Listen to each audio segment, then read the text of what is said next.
चालू है। अभी हम लोग क्वेश्चन नंबर 11 देखने जा रहे हैं, प्रश्नावली 40 का, जिसमें आपको एक प्रश्न कहा है कि दो वर्गों के क्षेत्रफलों का योग 468 मीटर स्क्वायर है। दो वर्ग है जिसके क्षेत्रफलों का योग कितना है? 468 मीटर स्क्वायर ना, वर्ग मीटर। यदि उनके परिमापों का अंतर 24 मीटर, दो कंडीशन दिया है, एक दिया है क्षेत्रफलों का योग और दूसरा दिया है परिमापों का अंतर। तो दोनों वर्गों की भुजाएं ज्ञात कीजिए। तो मान लेते हैं दो वर्ग है तो दोनों वर्ग की भुजा मान लेते हैं कि माना कि पहले वर्ग की भुजा, पहले वर्ग की भुजा, इसको x मान लीजिए, बराबर x, चूंकि आंसर यहाँ आपको मीटर में दे देते हैं, x मीटर, तथा दूसरे वर्ग की भुजा, दूसरे वर्ग की भुजा बराबर y मीटर। अब प्रश्न से दो कंडीशन इसमें है, तो दोनों कंडीशन को हम लोग मर्ज करके एक समीकरण बनाएंगे। दो कंडीशन को मर्ज करेंगे और एक समीकरण बनाएंगे।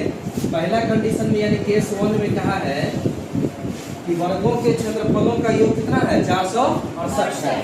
अब सबसे पहले आप लोग ये बताइए कि वर्ग के क्षेत्रफल का फॉर्मूला क्या होता है? वर्ग का क्षेत्रफल बराबर भुजा स्क्वायर ना, वर्ग का क्षेत्रफल भुजा स्क्वायर, ठीक है। अब वर्ग का परिमाप, वर्ग का परिमाप क्या होता है? 4 गुने भुजा। चलिए तो इसी पर बैठाएंगे। अगर वर्ग की भुजा x है तो इसका क्षेत्रफल हो जाएगा x स्क्वायर, क्षेत्रफल हो गया x स्क्वायर। और दूसरे वर्ग की भुजा y है, इसका क्षेत्रफल क्या हो जाएगा? y square. और अकॉर्डिंग टू क्वेश्चन कह रहा है कि दोनों वर्गों के क्षेत्रफलों का योग, इसलिए हम जोड़ लिखे।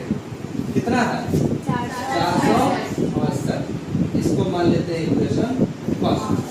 अब चले आते हैं केस 2 में। तो केस 2 में क्या है कि उनके परिमापों का अंतर ना, परिमापों का अंतर। तो परिमाप तो 4 गुने भुजा होगा, x है तो 4x ना हो जाएगा। अंतर मतलब घटा देते हैं। अगर हम x को बड़ा माने हैं, इसलिए हम x को बड़ा माने हैं, मान के चले कि x बड़ा है, इसलिए अंतर में हमेशा बड़ा से छोटा घटाया जाता है। ऐसा समझा जाता है कि अंतर और घटाव दोनों एक चीज है, दोनों एक चीज नहीं होता है।